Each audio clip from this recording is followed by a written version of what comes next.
station alone there and feel your films. Films. Sequels suck. Sequels suck. Sequels suck. Films. Welcome back, movie fans, and in particular Scream fans. We've got one for you today. We had to bring the band back after we talked so feverishly about Scream 7 and some killers along the journey all the way back. Can you believe this, guys? We spoke about this on the 4th of June. We recorded our Screamer, and a lot has happened in the movie. So at that time, I think on the 13th of March 2024, Neve Campbell and Kevin Williamson were locked in for Scream 7. And slowly but surely, other people have been announced, other people have not been announced. And so there's a whole range of things that we can talk about. So first cab off the rank, Gus, how are you? And Happy New Year. Yeah, it's a new year. It's a new new era, new rules. And the rules seem to be now that studios just don't pay people to come back to Scream movies anymore. We're done with that because once again, the headline "negotiations have fallen through" is ringing along with Scream news, and we don't have a Patrick Dempsey anymore. He was there, and now he's not. In fact, this has been the weirdest roundabout couple of I guess days. Yeah, 100%. It probably was that it happened where he was in. We were getting him. He was back as Kincaid. We're like, well, that confirms that the Mark that was mentioned in Scream 5 is Mark Kincaid. Hooray, they're married happily ever after. And then there was this weird crossover announcement where, no, the Mark that she spoke about is a different Mark, played by Joel McHale, who's now joined the cast. And then a few days later, it was negotiations have fallen through, and Patrick Dempsey is officially not a part of it. And the new Mark is obviously a retcon because they just threw that in, and now they can't get it back together. Well, I guess you can argue that it's not a full retcon because it was never confirmed it was Kincaid. Only radio silence after the fact they've said, the reference is that it is Mark Kincaid, but he's never actually mentioned. So I guess that's Kevin Williams. But it is a retcon because Patrick Dempsey was back as Mark Kincaid, and now that he's out, it was a different Mark all along. And look, I don't know how you feel about this, but John McHale's a killer. I mean, thanks for the spoilers, everyone. John McHale's absolutely one of the killers in this movie now. There's no doubt in my mind. This is little Quaid all over again because he can't be anything else in this movie. Also, he looks like a serial killer. So, I don't know, how are you feeling about it, Ben? I really hated it. Like, honestly, I felt like one of those Scream fans that was going to troll Spyglass and say all this horrible stuff. Like, it's one thing after another. I really liked Melissa Barrera's performance of Sam Carpenter, and I wanted to see more of that. I know it's a bit kind of a controversial opinion, but I never really liked Jenna Ortega, and so I don't care if Tara didn't come back. I know, shocking to people, but once those two were gone, I was like, that was really disappointing. And then to hear that Patrick Dempsey is not coming back as Mark Kincaid just feels like a massively missed opportunity. And it sort of penetrates the mind in a weird way because we've been allowed to think of Mark Kincaid being married to Sydney now for all this time. We've, fan fictioned our idea of what that would look like, and we've believed it. Do you know what I mean? Like, it's something we just felt like we knew was to be true. And I just think it's very clever of them to name Joel Hale Mark, to cover up the mistake. But we all know that Patrick Dempsey was keen to get on board. So I want to know what happened. Like, if it's just the money, it's a mistake. We've learned to dish out. We've learned from your mistakes before, Spyglass, pay them some money. Because Scream 6, the worst Scream movie in my mind, and that's because they didn't pay Neve Campbell. Like, you need Neve Campbell. Yeah. Neve Campbell is Scream. Look, I kind of get the financials of you don't want to go above and beyond and then have an awkward situation where Patrick Dempsey is getting paid more than Neve Campbell, right? Don't get me wrong. And you want to make it equitable, and you're there to make a movie and do it as on a small budget as you can and make the biggest profit. That's the whole idea of, that's how the system works. But if you know you're going to make a 70 million movie, and you know it's got an inbuilt audience and it's going to make, say 200 worldwide or a little bit more, and then it sells X amount of Blu-ray copies and steelbooks and all that, like, pay the guy that money. Like, I'm sure he's not asking for $30 million. Like, I couldn't see why, again, if it was ridiculously out of whack with what everyone else is getting paid, I can understand. They go, well, Patrick, you're not going to get that much. You're not, again, if you looked at Neve and maybe even Courtney getting a certain amount, Patrick can't be getting more than that. But then I do wonder how big his character was written in the script. If he is supposed to be Sydney's husband, if he was maybe the first death, like they're probably going, well, we can't justify paying you X amount of dollars if you're in 2 or 3 scenes and you're not integral to the plot. It reeks to me of a non-finished script. And this sort of is the biggest problem with us walking into Scream 7, is that, for starters, we all love Kevin Williamson's writing of the Scream movies. He wrote Scream 1 and Scream 2. We got Ethan Kruger in for Scream 3. We got most of Kevin Williamson's script thrown out from Scream 4. And then we've had these other writers. And then we get Kevin Williamson, yay, to direct, but he's not directing his own writing. And it sounds to me like that script is being cut up time and time again to accommodate characters that can't be available because actors haven't made the right deal. Like, that script to me right now looks like a paper mache mess. Like, is it going to be cohesive, or are we just going to get a fan service of these people back on screen? Well, I haven't said it. Now that you said fan service, I want to say, like, I know when it broke that Patrick was out, and some people, like I think a lot of Scream fans were overly disappointed. But there was a few people like, we don't need Patrick back. That's just fan service. I'm like, no, but is it really? Like, it's different if you're putting them in the movie, a bit like Kirby last movie. Like, if you're putting them in there for the sake of it, just to say, look, we've brought this character back. That's one thing. That's more like a fan service to say, look what we did for you guys. But Patrick Dempsey coming back, Radio Silence set it up that they were married. There was the ambiguity at the end of the third film, so there's every chance that they're together still and married, even though there was no mention in Scream 4.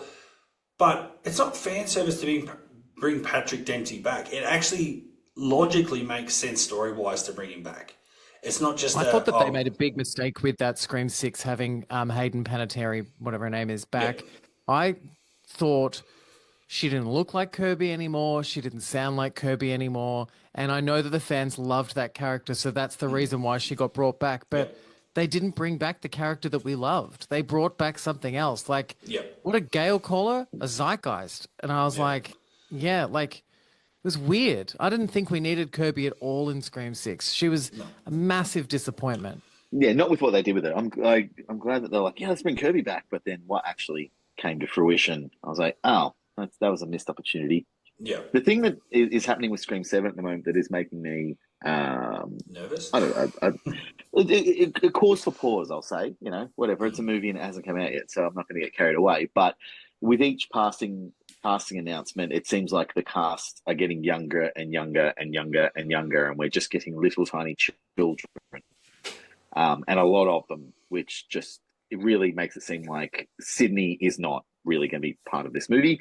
It is going to be her daughter and her daughter's group of friends, and we're basically going to get a rehash of 5, where it's the new crop and then Sydney and Gail coming in and helping out. Well, I read something today. I don't know whether this is accurate, but I did read that Sydney will be the drama teacher at the school. And that to me seemed like, I guess that she was studying to be an actress in Scream 2. And there's some comments from Deputy Judy. I can never say her name. Deputy Judy. With her making a reference to being in a school play with Sydney back in the day. So, I guess it's kind of plausible, but you guys won't know this. But they wrote Brenda Walsh back into 90210 as the drama teacher. And so I felt like when they did the reboot, so I kind of feel like if they have Sydney as the drama teacher, it's just going to feel very samey to that. I don't know. It really hamstrings her character a lot. Like it's what are you there? Why are you in this movie? Oh, because it's about your daughter, and we wanted to find a way to get you in, so we've just made you a teacher at the school. Like, what is the point of that? She's not. It's shit, is what you mean to say. It is shit. Yeah. It's if that is what's happening, it's terrible. Also, like the last that we heard, she's a successful author. So what has happened that she has gone and like it would make more sense, honestly. I wouldn't like it, but it would make more sense if she had a successful podcast. Like she was making money off some iHeartRadio podcast that she hosted about overcoming adversity or something, and she was this guru-like figure who interviews other people who've survived atrocities, and like that would make more sense to me than being like she's a little drama teacher at a little school somewhere. And I love that idea. I think that's great. I could imagine because I loved her when she was taking the phone calls in Scream 3 to the people that were, Neve Campbell has such a beautiful voice. And she's written a book. She's obviously, as a character, no longer afraid of the story. She's sharing the story. She's doing the press tours. She's back in the game. And I don't know. What was good was like the Scream chase screen. What is it called? The chase scene in Scream 2 with Gail Weathers in the soundproof room. We can revisit that in some way. Do you know what I mean? That wouldn't surprise me if that's getting revisited, because I'm pretty sure there is going to be shots of Gail at work in a New York studio. That's the rumor I had heard as well. But it's funny you talk about these rumors and some plot points are starting to come out, which now I'm getting nervous too, because I don't want to get totally spoiled. I hate how they do trailers these days. They show too much. Scream 6 showed way too much. Too much stuff dropped. So I'm actually at a point where I'm like wanting to mute a lot of the Scream stuff because I don't want to know too much. And I feel like after the Patrick Dempsey stuff and the John McHale stuff, I feel like there's a lot of people are trying to put 2 and 2 together, getting 5, or maybe they're getting close. I don't know, because another one of the casting people that came out was Celeste O'Connor, and people took that as, she's replacing Jasmine Savoy Brown. And then all of a sudden, in this whole Patrick Dempsey stuff, no, Jasmine's signed up. So Jasmine's coming back. The twins are coming back. The Meeks twins are back. Mason Gooding was signed up a little while ago. Who else do we got? We got McKenna Grace, who I'm very high on that choice. But again, what character she plays, who knows? Isabel May's on. Sam Reckner's on. Have we actually officially had Courtney Cox actually officially sign on? Yes, that was dropped by Variety. Yeah. Yeah, okay. That was Anna Campson as well. I love Anna Camp from the Pitch Perfect movie, so I'm glad that she's there because she's fun. Yeah. But I think, like, as it stands now, McKenna Grace and Joel McHale are the killers. So sorry, everyone, for spoiling that for you. But you don't cast them for fodder. Yeah. They're there. And also, don't you think the twins are going to be murdered in the opening sequence to me? Like, I just feel like bringing back those two, they're going to die in the opening scene so that we can completely move on from any idea of Core 4. The ultimate thing to do would be kill one of them, because at least then the other one has something to do. Like, they're no longer a survivor. They're like, they're a twin whose other twin has been massacred. And they'll have to write something, the Carpenters have gone into hiding. So if you kill Mindy in the opening scene and then Chad is left as like, well, those two have run away. My twin sister's been brutally murdered and now it's just me left alone. It gives him a reason to go to Sydney and be like, I don't care if you're done with this. Like, I'm literally by myself being hunted. I fucking need your help. And then, because I hope if one of them's going to go, I hope they keep Chad, because after Scream 6, I'm a Chad fan more than a Mindy fan. So just like all they seem to know to do with her is let's get her to give a big speech again. Yeah, which is half-baked. It was so half-baked, her character in Scream 6. Terrible. It was so bad. Whereas Chad's was like leveled up. He was like really half-assed in the first one. And the second one, they were like, let's really like make him a bit more interesting. But yeah, if Tara's run off, he's been dumped, his sister's been murdered, and now he's being hunted. It would really propel you into something great. I don't know.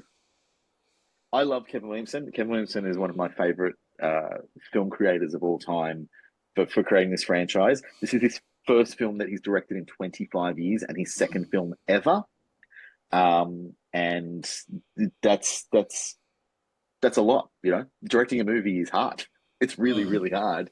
And when you're directing a movie where every week it seems the parts are being changed on you, it takes quite a skilled practitioner to hold those pieces together in a coherent final product. So as much as I have faith in him and I'm delighted that he's helming this project, the fact that, like you said, he isn't the writer, if he was the writer-director, I would have no concerns because I feel like he would be able to write his way around any little issues, and perhaps that's what he's doing. But what I was going to say, would it be the other way around? Would it be there's a script in place and he's kind of rewriting it on the fly to make it better? That's what I mean. I feel like as all these pieces change, it would be absurd not to go to Kevin Williamson, the creator of the fucking thing, and go, hey, mate, no Kincaid anymore, but we do have half a movie where he's really important. Can you help us out? And he goes, not a worry, and then gets to work. That would be great. Well, it's interesting because just a quick flash to Teaching Mrs. Tingle, which was his only directing role. I loved that film. I rewatched that all the time. And it was neutered by the studio the same way that Scream 3 was because of Columbine. Not his fault. I maintain it's a good film that would have been a great film if he was left alone. Exactly. I agree with you on that. No. I think that is amazing. What is very nerdy about me, about my obsession with Kevin Williamson, is in the seasons of TV when he has been a writer of an episode, I can always tell without even seeing the credit attached to it. And it was really interesting when it came to like the last 4 episodes of Dawson's Creek. He came back and did like a Where Are They Now character thing that took place in a time jump. And all of the writing was so Kevin Williamson, and it was brilliant. And it was so funny because we just watched, I don't think you two would have, but season 6 was so terrible of Dawson's. So we'd seen this sort of terrible writing for so long. And then we just got this smack of 4 brilliant episodes of Dawson's Creek that felt more connected to season 1 and 2, you know? So his writing is so potent, you know what I mean? Like it is something that is so needed. There's a gravitas to what he does. Oh, he's got the talent for it, and he knows his characters. So that's where I was confident, and I think me and Angus have touched on this before, that once he signed on as director, we were kind of like, I'm pretty sure he'll be a writer as well. He just might not get credited with it, but I'm sure the script will come past him and he'll look at it, and then there'll be changes made, and he'll probably come up with stuff on the fly as well. And I'm sure Neve and some good ideas too. They know the material, they know the characters inside out. So, Well, just this week, Ridley Scott was doing press junkets and talking about how he's the author of Alien, and even if you don't, in Blade Runner, even if you don't write the script, if you're directing a film, you wind up becoming the author of the film because you have to, by the sheer nature of the job, take control of so many elements. And I was thinking about that when I was thinking about Scream 7 today. Because I'm like, I hope that's what Kevin Williamson is doing. Even if it's not his name on the script, I hope he's being the author of this film and kind of taking over and looking and going, no, we're not doing that. No, we have to change that. No, this has to happen now. And using his incredible skill to like just manipulate and knead and rearrange as necessary. Yeah. Because this film is a liquid at the moment. It's just absolutely, you cannot get a hold of any part of it. It's fucking crazy. Is anyone else really hoping for a different Gail Weathers haircut? I'm sorry to pivot to something so ridiculous. No. But no, it's one of the most important things in the series. Yeah, we've had like 3 same haircuts of Gail in 3 movies in a row, which is just the long black. And that's not really Gail. Like, as in the first 3 movies, she had such iconic, bizarro haircuts that were so fantastic. No streaks. I'm like, she needs to have some streaks. That's what I'm hoping for, and something significantly different to the black hair. And I also read some horrible person put up this post on one of the Scream sites about, I hope that she dissolves all the filler in her face before she comes back because she's starting to look like Ghostface. Wow. Terrible. How Savage. dare you? You leave Courtney alone. I know, she's beautiful. She can do whatever she wants to her face. She's earned it. I always wished that she had like shaved her head or something dramatic in Scream 6 as like a mourning to Dewey. Like she had to do something radical, and like she had really short cropped hair because she's like, yeah, I cut it all up after Dewey died. But no, it was just the same kind of. It looks like a wig. It probably is. She was also so badly written in Scream 6. Oh, Everyone was so badly treated. I can only imagine when Neve wasn't offered the right amount of money that it made it so much easier to say no because the script was so bad. But still, that film weirdly does have one of my like top 3 favorite killer reveals of all time. When Dermot Mulroney she's like, "You?" He just goes, "Yeah, of course, me." Like that's just whoever wrote that. Like, I hope they took the rest of the day off because that moment on its own is worth watching. It's fucking great. It's just so. It's just every other killer ever with their reveal does something like big and like and he's just like, yeah, cool, whatever. Now I'm going to kill you. Like, it's fucking amazing. The best kind of psychopath. Oh. Well, I don't know. I'm still very excited for this movie. Like, to be honest with you, as long as Neve Campbell's there, as long as Courtney Cox is there, as long as Kevin Williamson doesn't get any threatening emails from Harvey Weinstein from jail, I'm just really, like. No, I think if anything, he's going to get more hate. And this is the thing that disappoints me. These people that are still upset about Melissa being fired, Jenna not being on the program, they're very anti-Neve. Like, Neve turned on us and all this sort of bullshit. Like, fuck, it's a movie. It's movie. It's entertainment. Like, people that are picking sides, it's like, it's Scream. Like, why do you have to hate on the people that are supportive of the movie or vice versa? It's just so...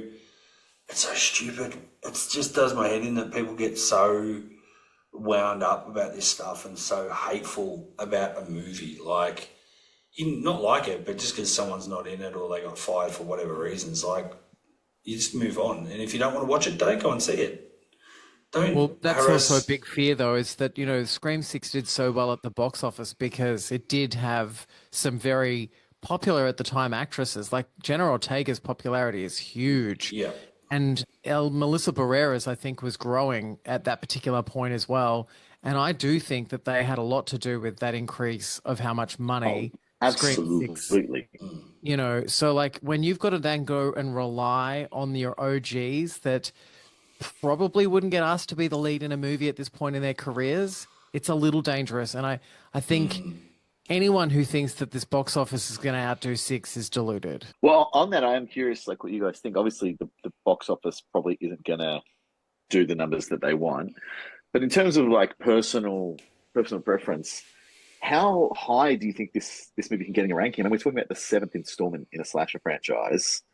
Like, do you think... Are you guys hoping that it's just better than 5 and 6? Are you thinking it could be in your top 3, top 4? Like, realistically, how good do you think this movie can be compared to the others? It's going to fall for me. I can already tell. Scream 2 is my favorite. Scream 1 is my second favorite. Scream 5, 2022, I should say, or Scream or Cream 5 or whatever. All the anyway, and then 4, then 3, then 6. So I think for me, it's going to fall after 5 and before 4. I think that's where it's going to fall for me. Really? That's pretty high. So still 3 and 6, I think, will trail behind it for me. Although, is anyone starting to like Scream 3 better as every year goes on? Yes. I've always loved Scream 3. I've always been confused why people like hated Scream. I feel the same way about like the Phantom Menace. Like, I feel like when it came out, everyone liked the Phantom Menace. Everyone liked Scream 3, and then like the internet became a bit more prevalent. People were like, nah, Phantom Menace is shit. Scream 3 is shit. I'm like, no, fuck off. I was at the cinemas. You were there and you loved it. Don't you start now with your revisionist history bullshit. I've always... The four Wes Craven Screams, I think, are unimpeachable. They're all fantastic films. And then there is like a ranking within those 4, but they're all incredible films. And I've never... Yeah, it took me years until I heard anyone go like... Yeah, what about Scream 4? I was like, what about it? Everyone likes it. Like, no. I'm like, well, this is the first I'm hearing of this. I really enjoyed it. I don't know what happened. Scream 4, to me, as time goes on, becomes less as well received. Do you know what I mean? Like, seems like Scream 3 now has some sort of weird cult-like status. You know what I mean? Like, people, it's lived I have long a theory enough about to... that. Okay. Before you go on to that theory, which is interesting in itself, I think a lot of people that I follow that are involved in, podcasting on Scream or just have their Instagram accounts dedicated to Scream, a lot of people love Scream 3. And the reason for that is it was the first Scream movie they ever saw, or maybe saw it at the cinemas and then they went back and they saw the first two and what have you. Which to me is a bit crazy, but I get it. Like, you were young, they were a bit younger than me, they were probably 12 when the first one came out, weren't allowed to see it or whatever, didn't know about it. And their first exposure was Scream 3, which is a little bit more probably, I wouldn't say kid-friendly, but a little bit more friendly compared to the first two when it comes to the violence and blood and all that sort of stuff. So I can understand why there's some people, they understand 3 is not the best film, but that's their favourite, and it's for whatever reason. They've got their reasons. You could fix Scream 3, actually. Do you know what you could do? You could just get rid of Jenny McCarthy. She was so bad. Stop. You've got to stop your hate of Jenny McCarthy. I hate Jenny McCarthy in that movie. She just plays doesn't belong. She plays a very important role in that movie. She does. She immediately sets the tone that we're not in Woodsboro, we're not in the university. Like, we're in Hollywood, baby. She plays herself. It's a different Hollywood. She does. But I think Scream 3 is getting way more love these days because we suffered through a prolonged period of horror movies not being fun. Like, horror movies for the last 10 years have been either like, Gorno torture porn bullshit or like French extremist slasher massacre stuff that just makes you feel bad about yourself.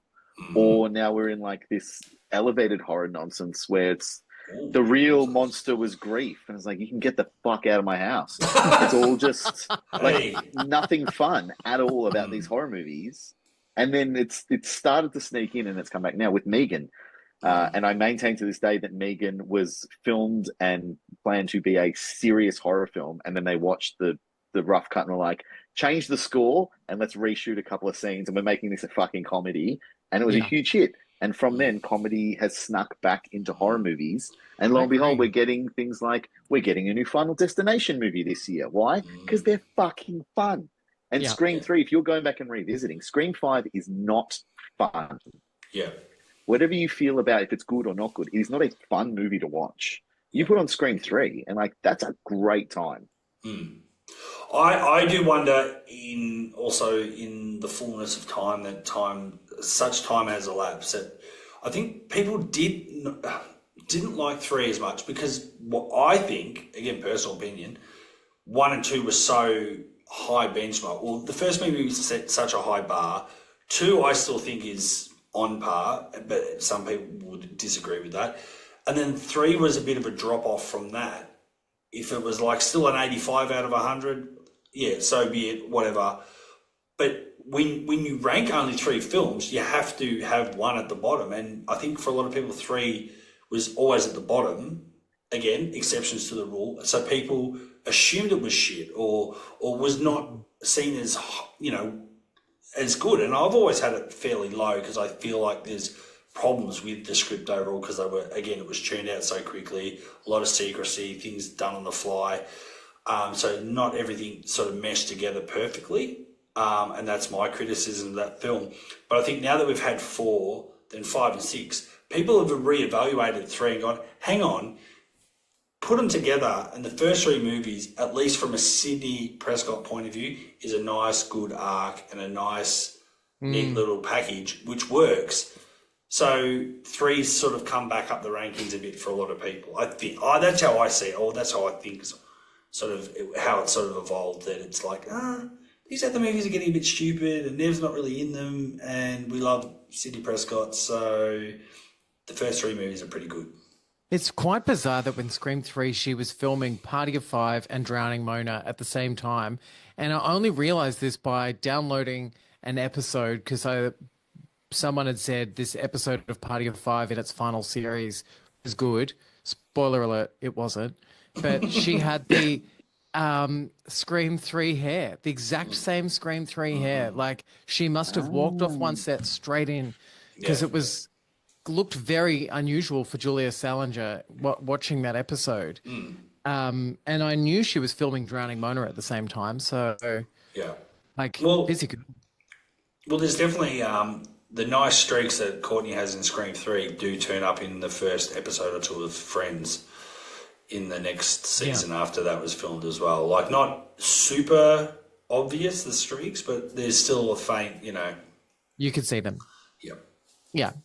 And I still loved the fact that Courtney and Neve had matching bobs in Scream 2. I thought that was really good. They both had kind of been known for this sort of longer hair up until that point. So it was really funny that they both had that change.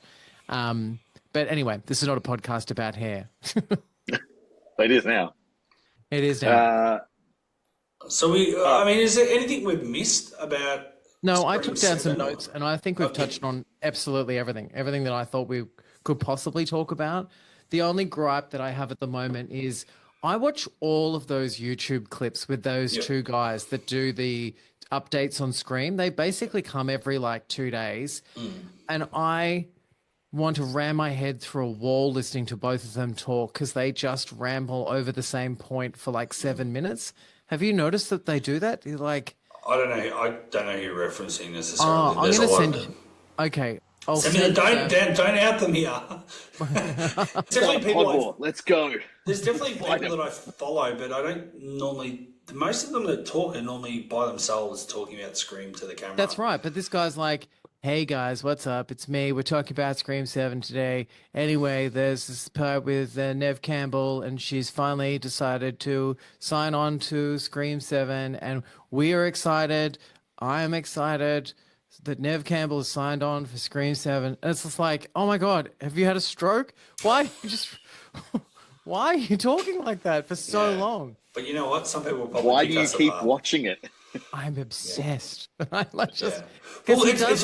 funny you say that though. The crazy thing going back to the Patrick Dempsey thing was a lot of very well networked people that seem to drop really reputable information that it is true and correct nearly 99.9% of the time.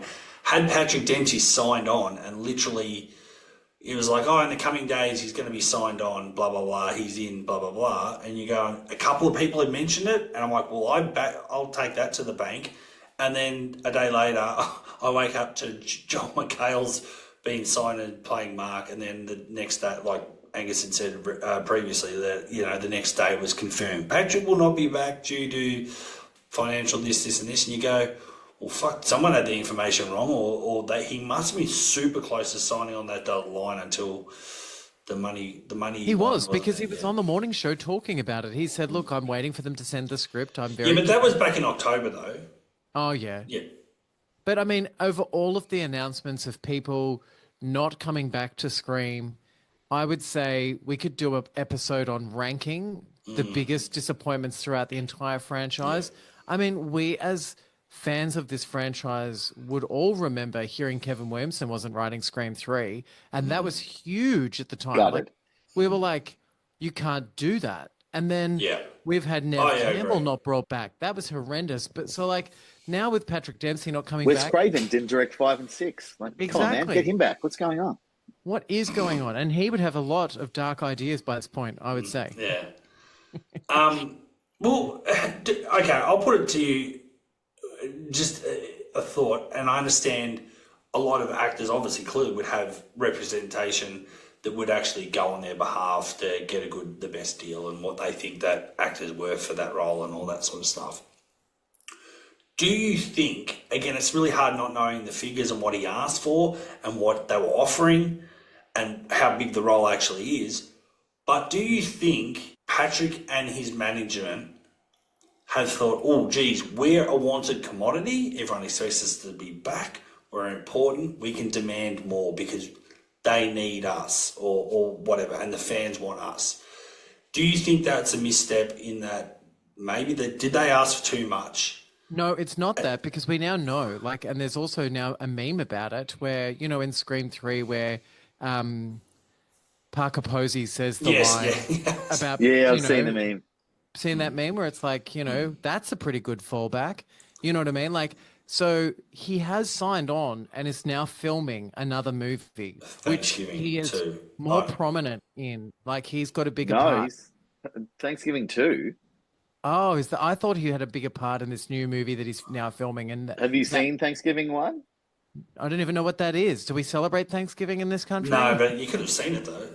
It's all right. Thanksgiving is a fun slasher, and I don't want to spoil anything for you, but he's not in Thanksgiving too. That's not happening. No, the only things he has on the dock at the moment is he has finished filming Dexter Original Sin, Which is good. season 1, and presumably his character will come back for season 2, but that is not currently in production. Oh. His only listed upcoming production at the moment is The Household Guide to Dying, which is listed as in production, stars him and Minnie Driver. There are absolutely no details about it.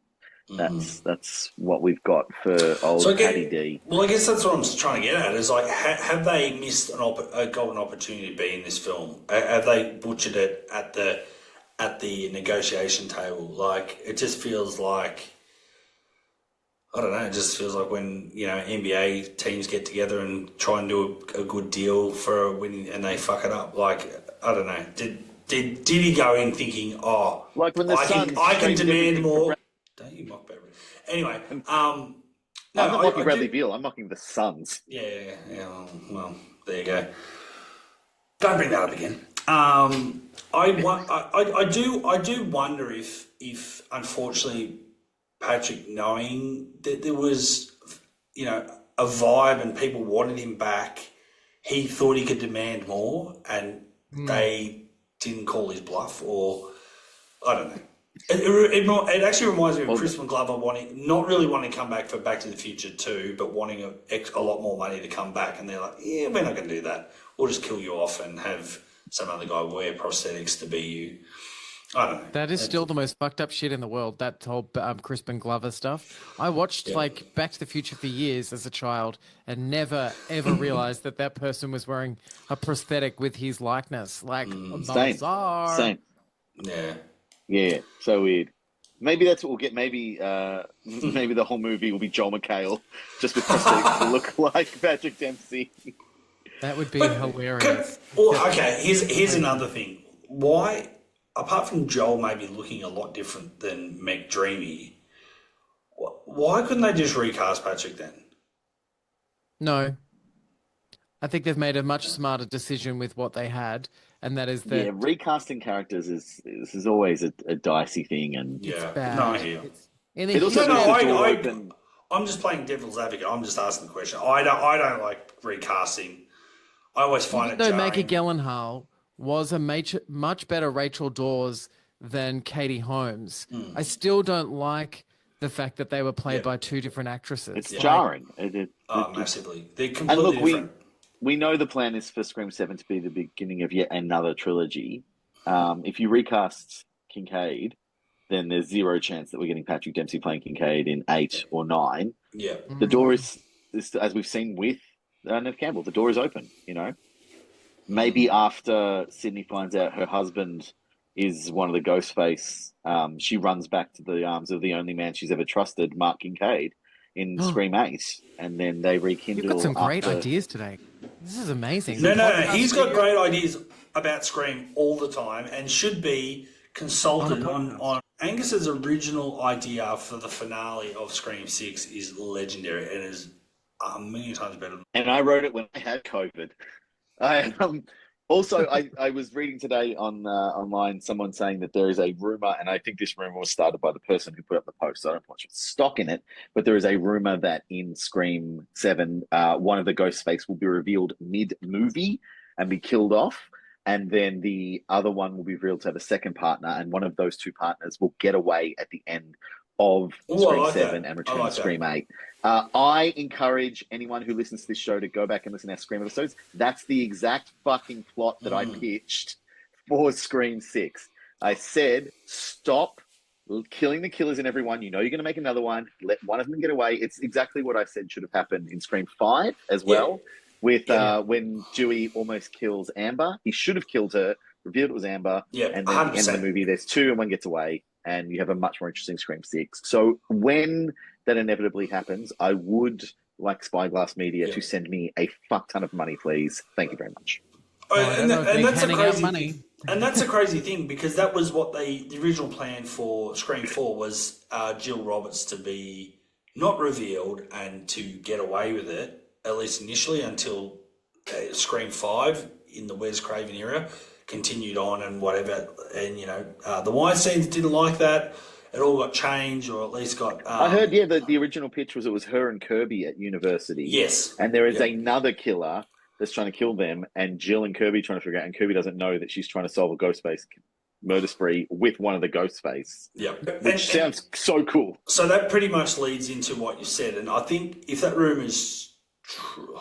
look, I don't really want to be a spoiler. I'll put a spoiler warning at the start of this episode anyway, because I don't want to go too down the rabbit hole. I don't want to know too much stuff. But yeah, one of the leaked early rumors is there will be at least three Ghostface for this movie. So that would line up with what you're saying is one's killed very early on, and then there's two others, and one gets away, which I agree with. Wouldn't that be epic to have a killer get away? And that's it.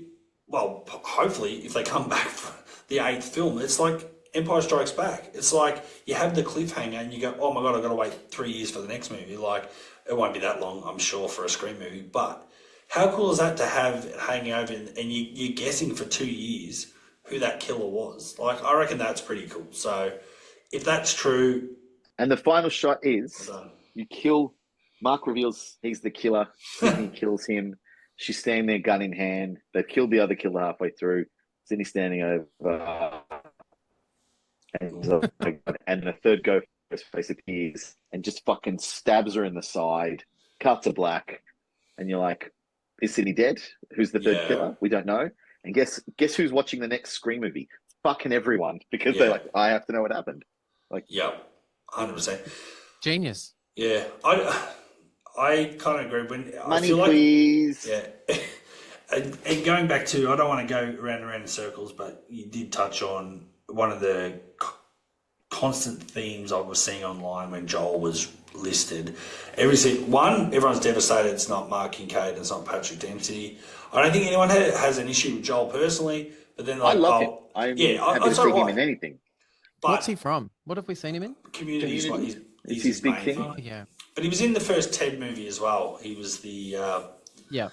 He was actually quite... He's a very sardonic, like, he played Chevy Chase in extremely Stupid and Futile Jester, which is all about the making of the National Lampoon. And he's a very young Chevy Chase thing. He's quite handsome, tall, sardonic, witty, smarter than everyone in the room type of character. So I'm curious to see how his well-honed and quite good persona fits into a Scream movie, particularly when he's playing the husband. If he was like a co-worker or a cop or if he wasn't Sydney's husband, I could see them fitting him in really well. But as her husband, I don't know. I feel like it shoehorns his.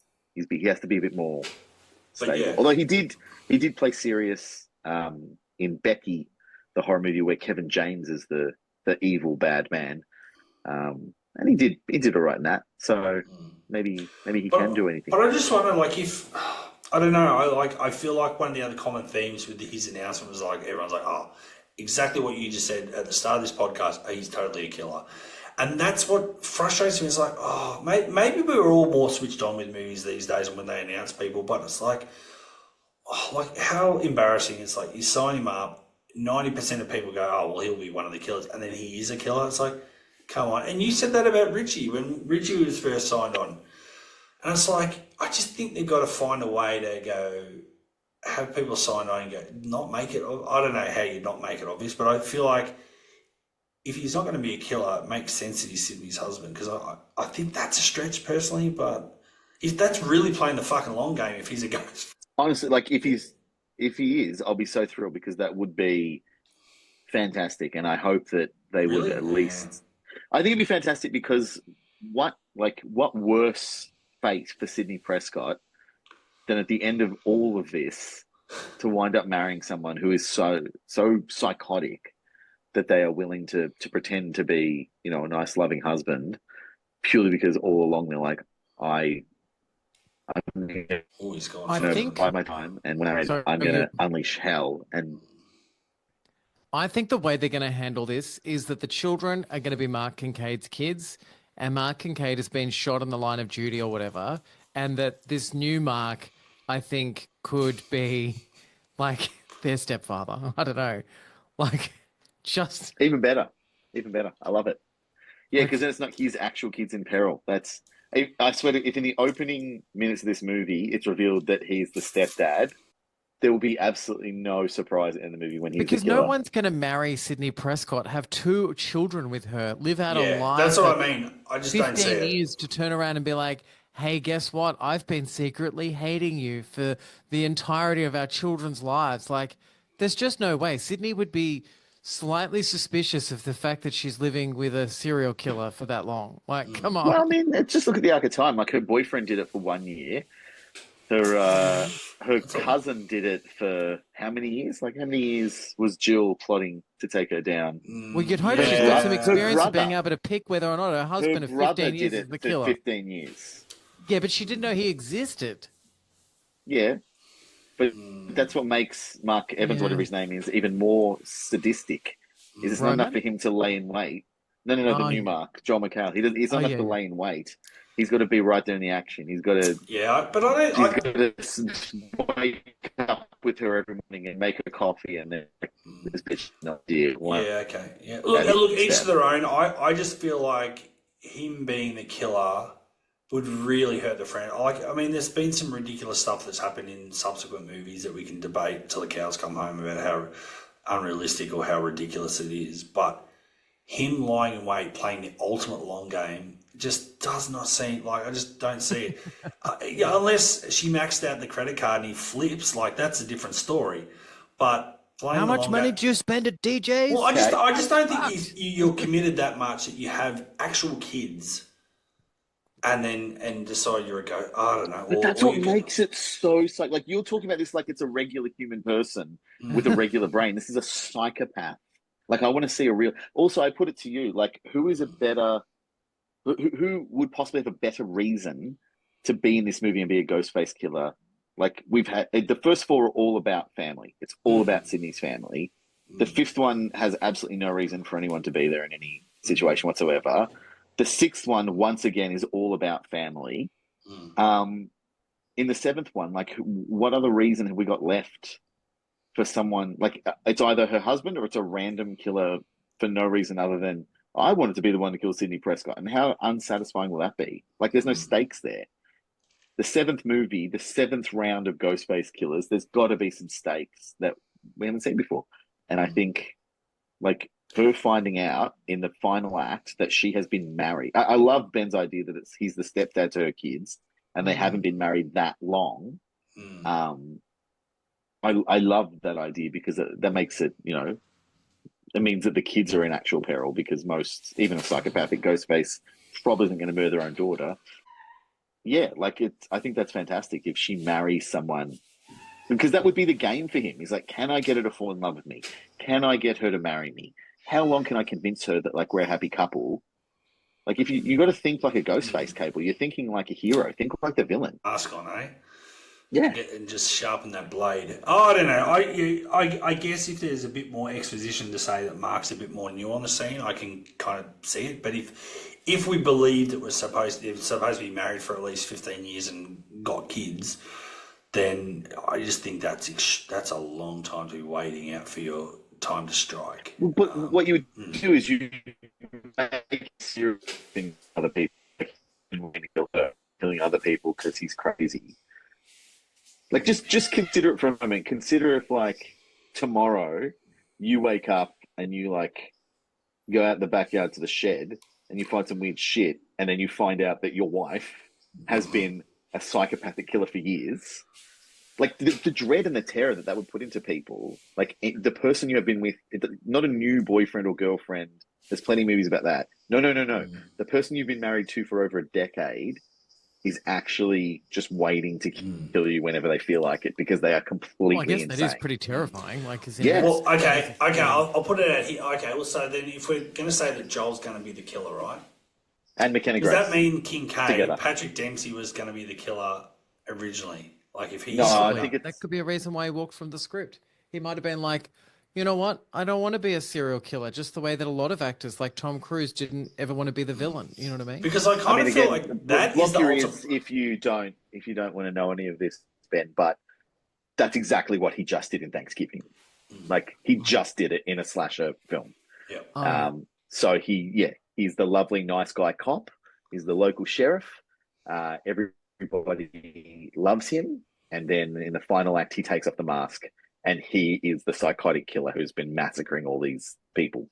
So if he was written as a killer in Scream 7, he might be like, I just fucking did this like 2 years ago. I don't want to do this again. I don't want to be the cop who's actually a killer guy. That's a weird thing to be typecast as. It'll just come down to the fact that Spyglass didn't want to pay the money. The people making these movies now, these days, are not Scream fans. They're corporate organizations, and they're like, do you know what? That actor, he wants that much money. We could get anyone to fucking play that actor. He can get fucked, you know what I mean? Like, that's how... Yeah. That's how we can get John McHale for half that, and he'll sign on today, no questions asked. Exactly. Let's go. I know that from TV, like casting some of these reality shows, we'll sit there talking about the cast, and if one person slightly upsets one of the producers are like, fuck Mel B. We're not going to pay this Spice Girl to come on I'm a Celebrity. Get the fuck out of here.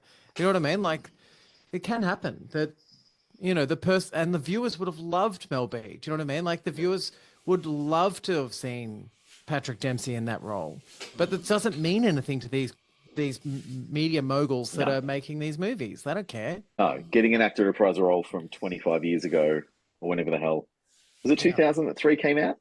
Was it 2000? It came out. Yeah. 2000. So 25 years ago, he played a character in one movie in a franchise that's now up to 7. You're right. They absolutely don't care. There's not a lot of bargaining power there. Okay. But the crazy thing would be that would make more sense if Kincaid was a killer because, you know, there was always that ambiguity about He him. fucking acts like it the whole movie because he didn't know. Well, exactly. And we always joke and talk about, well, Roman was the first killer, a single killer. It really doesn't line up big, and they obviously hadn't written down and decided because Emily Mortimer's character was obviously someone else that was sort of possibly going to be the killer, at least in one of the scripts. So Patrick Dempsey being what?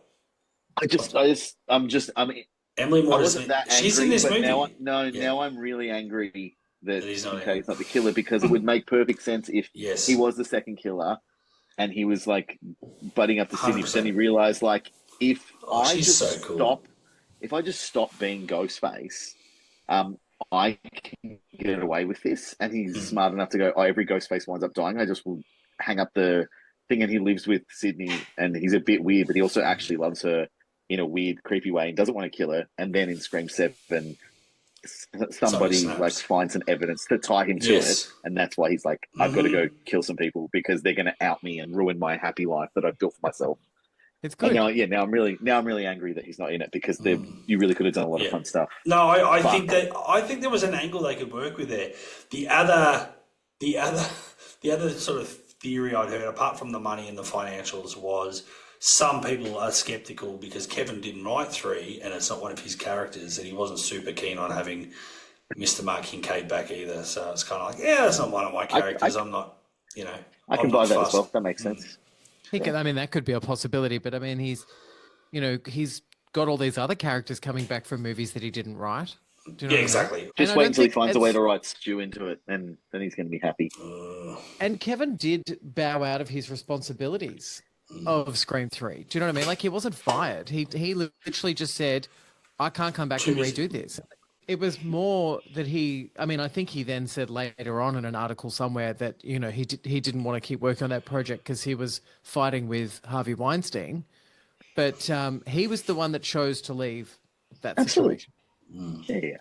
I wonder if Harvey Weinstein's so bored in jail right now that he's listening to us on this podcast. Hi, Harvey. I hope you die painfully.